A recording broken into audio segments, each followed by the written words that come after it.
That was the first time I remember winter being very cold. The wind was picking up outside. I remember the temperature dropped down to close to like 32, 33. We had made plans to all go out for dinner, to do things for my twin brother and my birthday.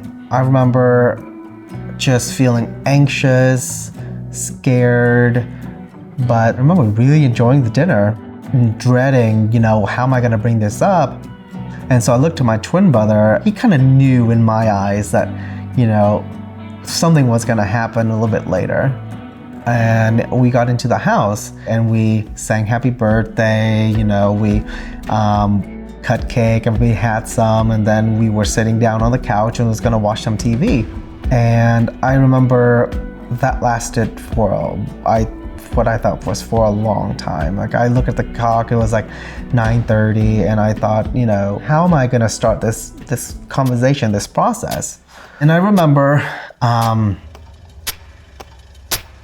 turning off the TV, and I told my mom and dad, in Vietnamese, I said, I have something that I wanted to talk to you about. And I remember stuttering. I remember not remembering the speech that I practiced in my head or things I wanted to say. And I remember just saying, hey, I think I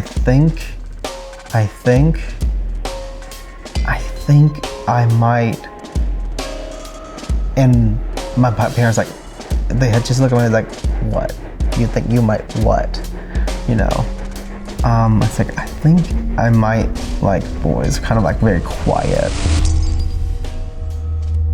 And I remember my mom looking at me and she had that look of, what did you just say? Combined with, did I hear you correctly? And so my twin brother at that time, he grabbed my hand from behind me and I said, I think I might like boys and that I might be gay. And I don't remember how everybody reacted, but the next thing that I remember was my mom asking me, are you sure? Have you already gone to get your blood work done? Maybe it's something, you maybe have a disease of some kind.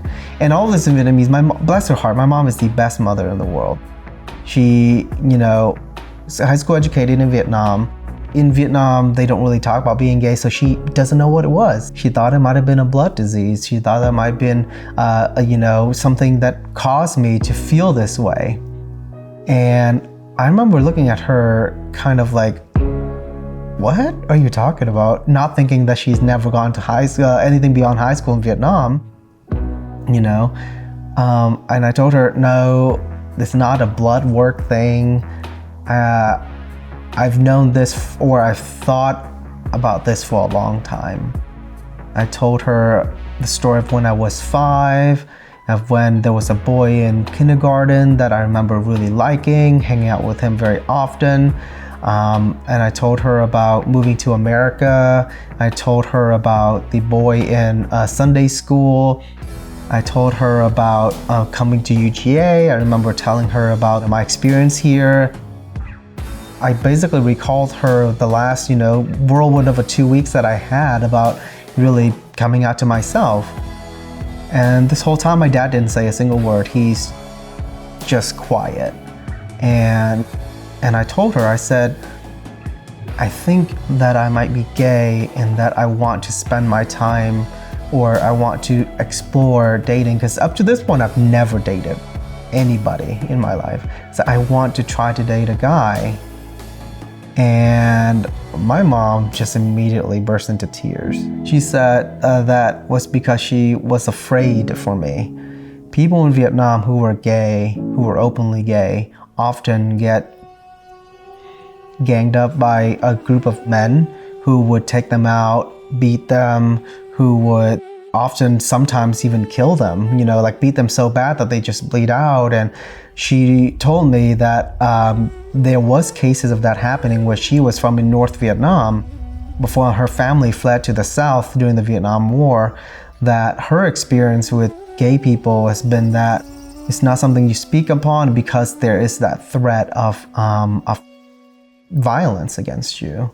But at the time, I remember she was crying, and I look over to my dad, who had not said a single word. My twin brother's next to me, and my dad is a pharmacist. He knows that being gay is not a choice. He knows that being gay is something that you're born with. You know, that's something you get taught in school.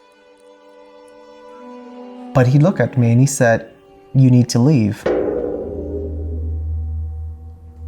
And I remember everything went quiet. I couldn't hear my mom, I couldn't hear my brother, I couldn't hear my dad, I couldn't hear anything. I remember just everything just went quiet. And I don't remember what exactly happened next. But the next memory I had of that night was me at a police station out in the lobby area. And when I come to realize what had happened, my twin brother was calling me on the phone, where I had like 30 missed calls from him. I remember having my winter jacket, my backpack, and I called him back and I was like, what happened? He said, "Well, you left after Dad said to leave. And where are you now?" Because he said I just took my stuff and left, like in the cold, you know. He said, "Are you somewhere safe? Are you cold? You know, are you doing okay?" And when he said that, I started to take a mental check about what I was hyperventilating. I was crying. I remember my face was cold, and that's when I felt like, you know, maybe something frozen in my face. And when all of that came to, I had realized that I walked about 5 miles from that point, from where my parents was, and I think reflecting upon it, my brain went to survival mode. And I knew it was cold out because I remember then I felt cold. Like once all that happened, then I felt cold. And I thought to myself, where can I go in this freezing weather that's going to be warm?